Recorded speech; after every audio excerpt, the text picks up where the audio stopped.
गांव पाई में हुए डबल मर्डर मामले में पूरे गांव में दहशत का माहौल है। मर्डर के बाद कोई भी ग्रामीण घटना पर कुछ बोलने को तैयार नहीं है। कोई बोलना भी चाहता है तो उसे भी चुप करवा दिया जाता है। 19 दिसंबर की सुबह करीब 9:30 बजे बाइक पर आए हत्यारों ने पहले तो 40 साल के राजेंद्र को गोली मार दी। राजेंद्र इलेक्ट्रिकल स्कूटी से पाई से पुंडरी की तरफ जा रहा था। पहले से ताक में बैठे हत्यारों ने उसका पीछा किया और गांव जटहेड़ी के पास खेतों में उसको 3 से 4 गोलियां मार दी। इसके बाद हत्यारों ने गांव पाई में आकर करीब 75 वर्ष के बीरबान उर्फ भाना नामक बुजुर्ग को उसके घर के पास की ही गली में गोली मारकर हत्या कर दी। भाना ठीक से चल भी नहीं पाता था और लाठी के सहारे चलता था। उसके हाथ में डोलू था। बताया जा रहा था कि भाना आज मौस के चलते अपने बोरखे में जोत लगाने जा रहा था। मृतक भाना 3 बेटियों का पिता बताया गया है। वही राजेंद्र के पास पत्नी के अलावा एक लड़का वो एक लड़की है। दोनों घरों में मातम पसर गया है। राजेंद्र की पत्नी बार बार बेहोश होकर गिर रही थी। परिजन भी इस घटना को लेकर भयभीत नजर आए और मीडिया में कुछ भी बोलने से घबराते नजर आए। जिले में डबल मर्डर होने की सूचना पर एसपी उपासना, डीएसपी सुशील कुमार, डीएसपी बीरबान, दोनों सीआईए और 4 एसटीएफ की टीमें मौके पर मौजूद थी। जानकारी के अनुसार वर्ष 2012 में गांव पाई के ही राजा व फकीर चंद की 300 गज के प्लाट के विवाद के बाद लाठी व गंडासियों से हमला कर हत्या कर दी गई थी। इस हत्या के आरोप में राजेंद्र भाना से 14 लोगों को सजा होने की बात बताई जा रही है। 14 में से 4 लोगों की पहले ही मौत हो चुकी थी। मृतक भाना कुछ वर्ष बाद ही छूट गया था, लेकिन राजेंद्र को उम्र कैद की सजा हुई थी। बताया जा रहा है कि राजेंद्र को कुछ वर्ष पूर्व हाई कोर्ट से जमानत मिल गई थी और वो तभी से गांव में परिवार के साथ रह रहा था। भाना वो राजेंद्र वो उसके परिवार के सदस्यों को इस बात की भनक नहीं थी कि मृतक राजा वो फकीर चंद के परिवार के सदस्य उनकी हत्या की प्लानिंग बना रहे थे। हालांकि परिजनों ने दबी जुबान में इतना अवश्य कहा कि गांव व आसपास के पड़ोस के लोग तो इतना कहते थे कि राजा व फकीर चंद के परिवार के सदस्य बदला लेने की बात कहते हैं, लेकिन उनकी बातों को उन्होंने कभी सीरियस नहीं लिया। आरोपियों के साथ भाना व राजेंद्र के परिवार की कभी भी दोबारा सीधी कहा सुनी नहीं हुई। न ही इस बारे में किसी ने पुलिस को जान के खतरे के बारे में सूचित किया था। सुबह 8:45 बजे हमारे पास इन्फॉर्मेशन आई थी कि जठेड़ी गांव में एक मर्डर हुआ है, उसके बाद एक पाई गांव में एक मर्डर हुआ है। उसी में हम मौके पे पहुंचे थे, तो इसमें हमारे पास जो इन्फॉर्मेशन मिली है उसके हिसाब से जो मरने वाला राजेंद्र है और एक बीरबान है, इन दोनों का जो मारने वाले हैं उनके साथ रंजिश चली आ रही थी। इनकी आपस में ज़मीन को लेके रंजिश थी। उसी को लेके 2012 में जो मारने वाले हैं उनकी फैमिली के लोगों को इन्होंने मारा था। 2 मर्डर उस टाइम पे हुए थे।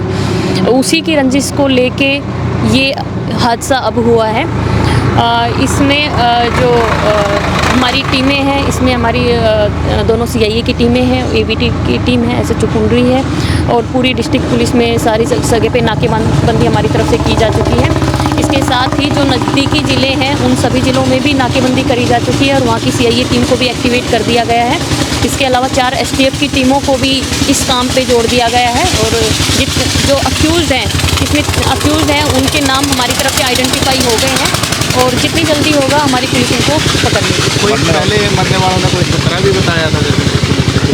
नहीं, हमारे पास कोई खतरा इन्होंने नहीं बताया था। इवन सरपंच से भी हमने बात की थी, तो अभी रिसेंट में तो इनके बीच में कुछ इस तरीके की एनिमिटी नहीं थी, लेकिन जो पूछताछ में निकल के आया वो उसी ज़मीनी रंजिश को लेके और जो मर्डर हुए थे उसी को लेके ये हादसा किया गया। आरोपियों को कितनी जल्दी पकड़ लिया? हमारी सारी टीमें एक्टिवेट हो रखी है। यहाँ की जिला पुलिस की टीमें और नज़दीकी ज़िले हैं उनकी टीमें भी लगी हुई है, एसटीएफ भी लगी हुई है। हम उम्मीद करते हैं कि हम जितनी जल्दी होगी उनको पकड़ लेंगे। दोनों एक ही परिवार के? दोनों मरने और मारने वाले दोनों आपस में रिलेटिव हैं, दोनों ही एक ही परिवार के सदस्य हैं। विवाद का पता लगा किस विवाद? जमीन विवाद? 2012 में ज़मीन को लेके ही मर्डर हुए थे। उसी जो 2 मर्डर हुए थे उन्हीं के उसी रंजिशन ये मर्डर हुए हैं। तो मरने वालों की कितने की एज होगी मैडम?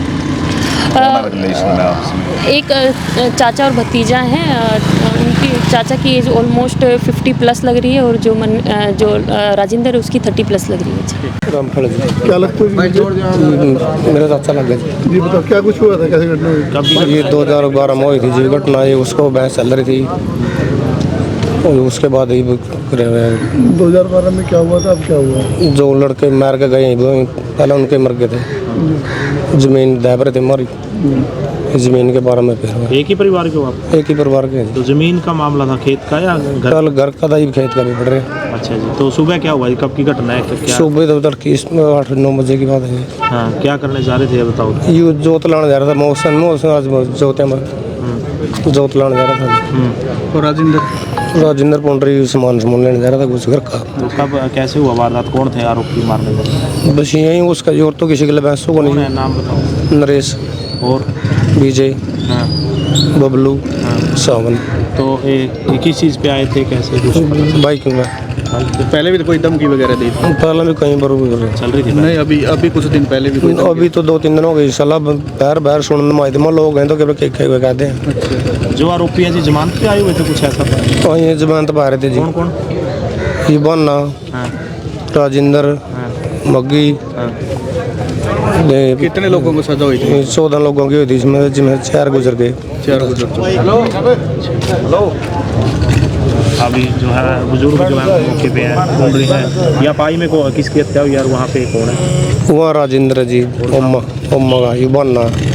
पुलिस को भी कोई बताया था अभी जैसे खतरा है उनसे? बस बताओ जी, बाहर सुनने मार दी, कोई शाम में कोई बात नहीं हुई थी जी। अच्छा, बाहर के बाहर पुलिस को आप लोगों ने बताया? ना बताया नहीं। जो दोनों डेथ हुई है आपस में क्या रिलेशन है? चाचा भतीजा है। ठीक।